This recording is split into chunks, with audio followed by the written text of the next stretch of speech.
guys, welcome to Kristen Kelly TV. Today I'm going to be doing a baby Q&A with you. If it's something you like to watch, please continue. And don't forget to hit that subscribe button and give this video a thumbs up.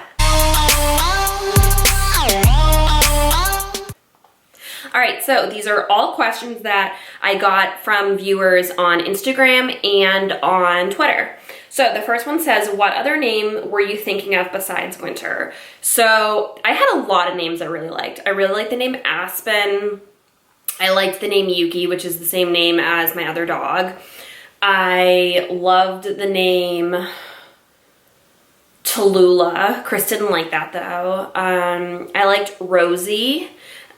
I liked, I don't know, pretty much my main theme is like nature. I really love like nature-y themes.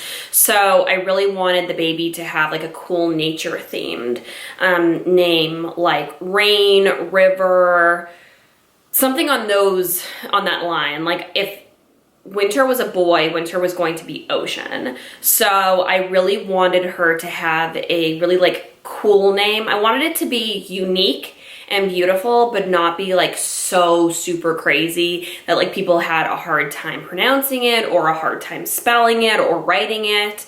I wanted it to be beautiful and unique, but not crazy and unique, you know?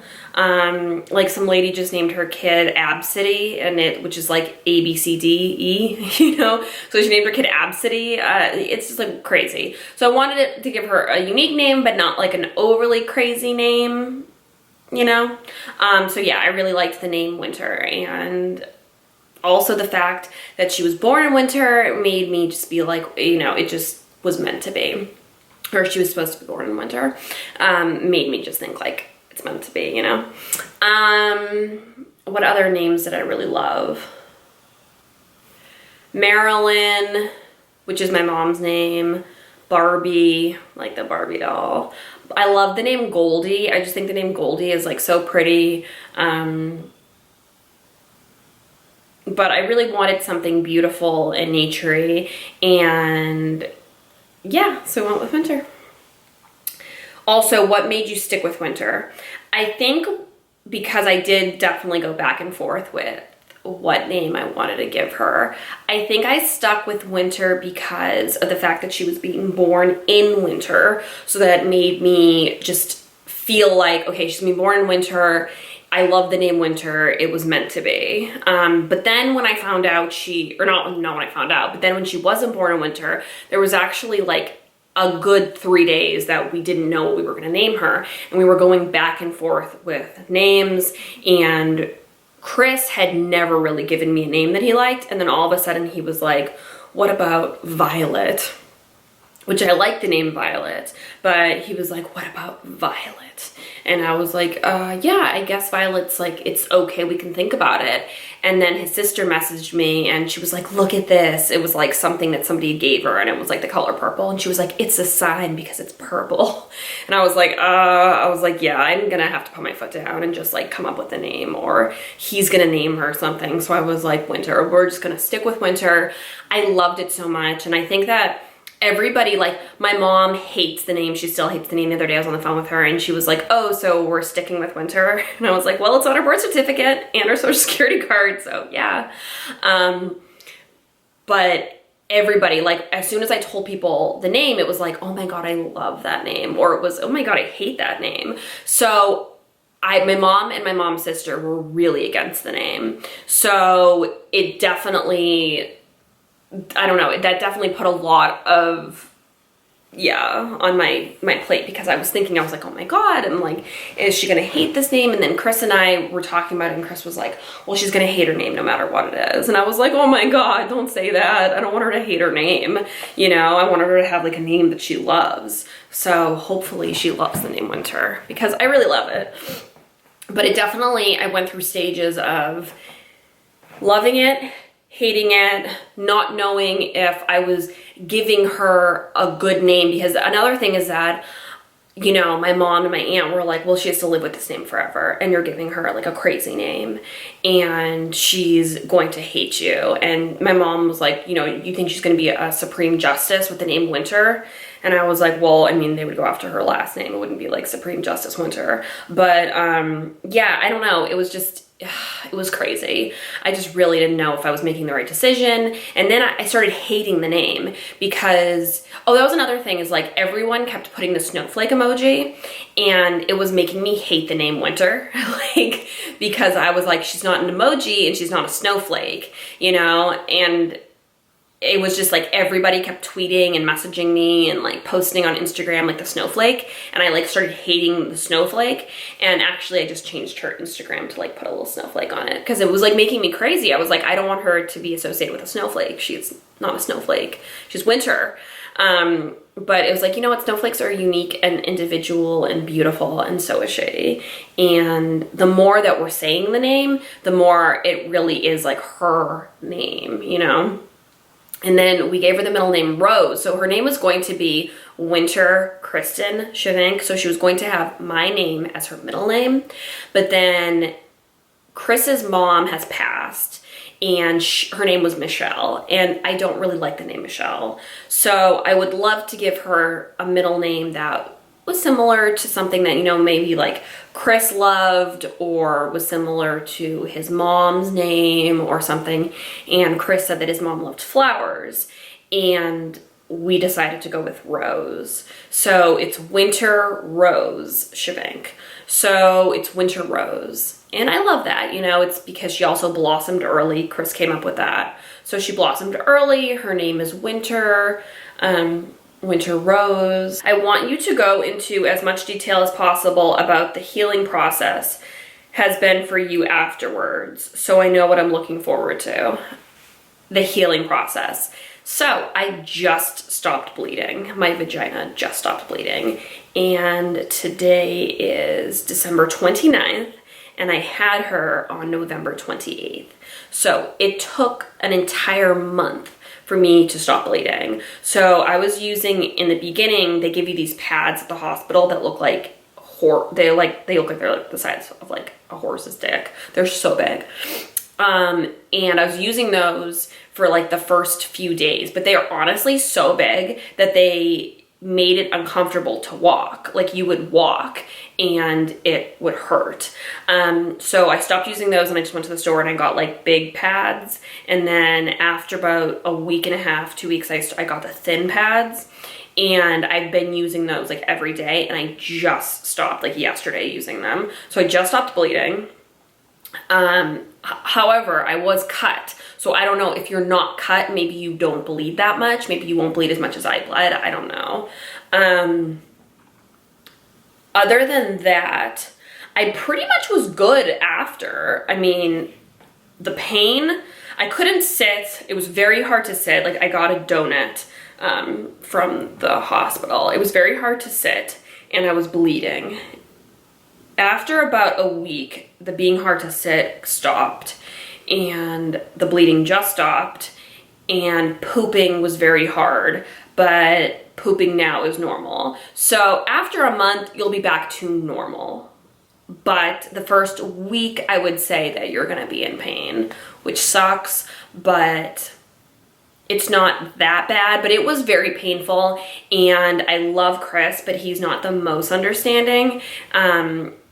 And like there was at one point, we went to a restaurant and I brought the donut in with me, and Chris was so embarrassed. He was like, I don't want you bringing that in. I'm like, well, I have to sit, so I don't care. And then there was at one point, and it was like really hard for me to get around, take Motrin. That's another thing, is that I was taking the pain pills that the hospital gave me, but I wasn't taking Motrin. And they were giving me Motrin at the hospital, but I was just thinking, oh, Motrin is Motrin, blah, blah, blah. No, the Motrin really helps, so take Motrin. But there was one time where I had gotten into the car, and I was like, or I was about to get in the car after, like, you know, not being able to walk. I was walking like an 80-year-old woman to get into the car, and I was like, oh, I forgot the donut. And Chris was like, I'm not gonna go back and get it. Note that the car is right next to the house, and he was like, I'm not gonna go back and get it, because he didn't want to go get the donut that was in the house that was right there, and because he didn't want to have to like unlock the door. So having your partner understand that you're going to need more help because it's really painful, like everything is painful, I think that also will help if you tell your partner, hey, I'm gonna be in a tremendous amount of pain and you're just gonna have to do stuff. Like there was a lot of times where I'd be like, Chris, you have to do this. And he'd be like, yeah, yeah, yeah. And then I was just like, just don't go crazy, just don't go crazy. You have a baby together now. Okay, next question. Did you feel well prepared to take care of a newborn when you left the hospital? I'm doing a lot of reading, but feel no about of reading and YouTube videos will prepare me. Oh, that nothing will prepare them. No, I did not feel prepared at all. I actually felt so unbelievably unprepared that at certain points, Chris and I thought they were going to take the baby from us. We didn't know anything. I'd never changed a diaper before, and that was my first diaper I ever changed, which honestly, dog diapers are harder. Baby diapers are really not that hard. And I had never fed a baby before, so they showed me how to do that. There were so many things, like you're supposed to start like pumping your breast milk within the first 6 hours of having a baby. I didn't know that. So, and no one told me that. So they're like, oh, are you pumping? And I'm like, no. And they're like, oh, well, we'll bring you a pump. And then nobody showed me. And I was like, can you show me how to pump? I don't know how to pump. So like, I didn't know how to pump. I didn't know anything. And I still feel like, you know, I'm learning every day. But essentially all you have to know, this is all you have to know. You have to know how to feed the baby, like when you leave the hospital. You have to know how to feed the baby, how much to feed the baby, and how often to feed the baby. You have to know how to change a diaper and how often to change that diaper. You need to know, that's it. That is it. You just need to keep the baby alive. Keep the baby alive. That is your only job. That's it. Feeding the baby. So with my baby, we feed her every 3 hours because she's a preemie. So we have to wake her up to feed her if she's not up. We give her 60 milliliters of water and then we put in a scoop of formula. My breast milk is really not coming. I pump about 3 times a day. And I get the smallest bit. You're supposed to pump like 8 times a day. I pump 3 times, sorry. And I get the, and I get the smallest amount of breast milk, so I'm probably gonna stop pumping soon. As long as you give baby breast milk in the first week, it's really okay, and that's really all it really needs. A lot of people just use formula. It's easier. It's also, for us, they told us we had to pump or use formula. I couldn't just breastfeed her because of the fact that we need to measure how much she is eating because of the fact of her being a preemie. What else? Swaddling. You have to know how to swaddle the baby or at least get a sack. I totally recommend getting the SNOO. It's SNOO. Just look up SNOO bassinet. I got it on Black Friday, so I got it for $400 off. It's a $1,200 bassinet that essentially rocks the baby to sleep. We got it for $800. I really recommend the SNOO, and you can probably find it on sale because people can, I mean, like not on sale, but you can probably find it like somewhere in your area on Craigslist or something on sale because you can only use it for 6 months. The SNOO comes with a sack, and you put the baby in the sack, you put its arms down, you put the Velcro over it, and the baby sleeps. I love the SNOO. You can also do it from your phone, and it'll tell you on your phone, like if the baby needs your attention, it'll say winter needs your attention. I really like the SNOO. But yeah, that's really all you need to know, is you just need to know how to feed the baby, and you need to know how to change the baby and have clothes for it. It's difficult, but at the same time, you get it. Like, you know what I mean? Like, and that's kind of how I went through the whole process. Is I was like, oh, well, I've never done this before, but nobody's done it until they have a baby. I really didn't read much, and my doctor was even like, oh, are you reading a lot? And I'm like, no, I really didn't prepare. So you're probably more prepared than I was at that point. And somebody had commented on that person's and said, nothing prepares you, hun. And it's true. How long are you planning to wait until baby number 2? And do you have any more names picked out already for your future kids? I am probably going to wait 2 years before having my next baby. because that is what my doctor told me. The doctor said that you should wait 2 years for your body and for like the baby. It's, you know, better, and you give the baby more time. And then so I think 2 years. Yes. And so I think the next baby, if it's a girl, we're going to go with Aspen. And if it's a boy, we're going to go with Ocean. So either Ocean or Aspen, and hopefully 2 years. I don't know, maybe at least a year. This person said, do you and your husband support any teams in sports? I don't really like sports. Chris, however, loves sports. He's watching sports right now. Chris is always watching sports.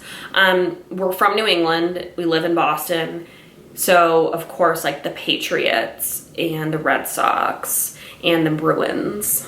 This person said, how was your whole giving birth experience? I did a video on my birth story, which was the last video I did. Overall, you know, I don't think it was that bad. And the nurses were even like, oh, you know, I read your notes, and like, oh my God, that was such a crazy birth. To me, because it was the first birth I ever did or had, I thought it was fine. So overall, my experience wasn't bad, even though I guess it wasn't your typical birthing experience. I guess it could have gone off without a hitch, but it had a lot of hitches. But to me, it didn't really seem that bad. If I didn't know that it was kind of a turbulent birth experience, I would have thought it was fine. In the future, do you think Winter is going to have a baby brother or sister? I would love for her. She's definitely going to have siblings. We were never planning on just having one child. I would like the next child to be a girl. This is like what would be ideal for me. I would love if we had girls to girl, like girl to girl back to back. Then we had boy to boy back to back, you know, because I did not have a sister. And for me, it was very hard growing up, not having a sister, not having somebody to talk to. One of my biggest, not regrets, because I, you know, didn't have any hand in it, but one of my biggest regrets of life, I guess, is that I don't have a sister, because I always wanted a little sister and I always wanted a big sister. I always wanted a sister and I never had one.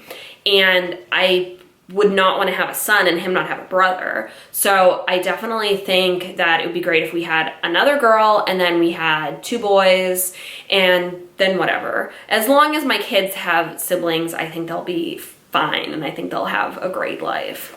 But definitely gonna have more kids. Never thought we would only have 1 kid, and I would never want Winter to be an only child. When did your water break? Did it break naturally? My water broke when I was sleeping, so I woke up and thought I peed myself, but actually my water broke, and my doctor had said only 5% of women that their water breaks. So I thought that my water wasn't gonna break, but it broke, and I thought I peed myself, but it really was my water breaking. So yes, it happened naturally. What was the most unexpected thing for you post-delivery? I think the most unexpected thing for me post-delivery was... Whew, that's a good question. I don't know, because I didn't really think about it. I really didn't think about how am I going to be post-surgery. You know what? I have it. The thing that was most unexpected for me is that I would miss being pregnant, because I had made a video literally like a few days before I went into labor, and in that video I was saying I was so sick of being pregnant, and I was so sick of this, and I was so sick of the acid reflux, and I was so sick of that, and so sick of this. I missed being pregnant. I missed my stomach. I missed feeling... Mochi, get out of there. Mochi. I missed feeling the baby inside me. I missed feeling the little kicks. I missed people even being like, oh, and looking at me and asking me about the baby. I missed everything about being pregnant, which was crazy. I didn't miss the throwing up in the middle of my sleep. That was the only thing I really didn't miss. But I was surprised at how much I missed being pregnant. And I felt like it happened in an instant. Like, I feel like I found out I was pregnant, and then I had the baby so quickly. Like, I wish I took more pictures. I wish I just, yeah, it was weird. I really just wished I had been pregnant longer, and which is so crazy because I was just complaining about, oh, I'm so over being pregnant. And then a second later, I was like, oh, I miss being pregnant. What does a night usually look like for you? So we feed the baby every 3 hours. So I'll just start at like 12 o'clock at night, as like where I'll start my explanation. So at 12 o'clock, 3 o'clock, and 6 o'clock, the baby is fed. At 12 o'clock, I do the feeding. At 3 o'clock, I do the feeding. At 6 o'clock, Chris does the feeding. At 9 o'clock, Chris does the feeding. And then at noon, I do the feeding again. So pretty much, I feel like I do most of the feedings and most of the changings. However, I'm always trying to get Chris to do them as well. At nighttime, especially, the 3 a.m. I feel like is the hardest for me. The 12 noon and the 3 a.m. are the hardest because the 12 noon, I'm like waking up at that point. And then the 3 a.m., it's like I have to wake up to do the 3 a.m. feeding. Other than those two feedings, everything else is pretty much fine because, you know, we're awake. I'm awake for the 3 p.m., the 6 p.m., the 9 p.m., the midnight I'm awake. So there's like 4 feedings that I'm very much awake for. But the 3 a.m. I have to wake up for, and the noon I have to wake up for. So I really get to sleep from... it takes me like an hour to fall asleep anyway. So I normally will fall asleep at like 4:30, and then I have to wake up at noon. So that's like pretty much what my sleep schedule is like. Oh, and then when we wake her up to feed her, we have to feed her and change her every time. And she normally will wake up, and now she's eating the bottle more, but before it would take like 45 minutes for her to eat. And that's another thing, is that sometimes she'll drink the bottle down in 20 minutes, other times it takes an hour. What are some of the hardest things about having a newborn? I would say some of the hardest things about having a newborn is definitely every 3 hours having to feed her, having to change her. However, it's not that hard. I think the hardest things are I can't just leave the house because it's winter time. So I can't leave with winter because it's winter. So she's gonna get sick if she leaves the house. So I can't leave the house to go on a run, even, you know, with her. I can't leave the house to go work out. I can't leave the house to go do like small normal errands. So that's hard because it also makes me feel really crazy towards Chris because I get angry because I'm like, well, you got to leave the house, but I'm here, I'm stuck here. So when she gets a little bit older, that would be great. Or when she gets a little bit older, that'll be great because then I can take her to go do things. I can also take her to go, when I go to the gym, I'll get a gym that has a daycare. So it'll definitely be better when she's a little bit older. Has Chris adjusted to being a dad? I think he has. I definitely see him like doing a lot of stuff for her. I don't think that either of us really... I don't know. I mean, I don't think either of us have really changed. I definitely see both of us, though, being less selfish because, you know, you have to put the baby first. So, like tonight, I didn't get to shower until 6 p.m. And the whole day, she was fussing and I didn't care. You know, it's like she's fussing. I was tired, but you just have to work through it. So I definitely find myself being less selfish. All right, guys, that is my baby Q&A. If you have any more questions, please leave them below. Maybe I'll do a baby Q&A number 2 if there's enough questions, or maybe I'll just answer your questions. So I love you guys, and I'll talk to you later. Bye.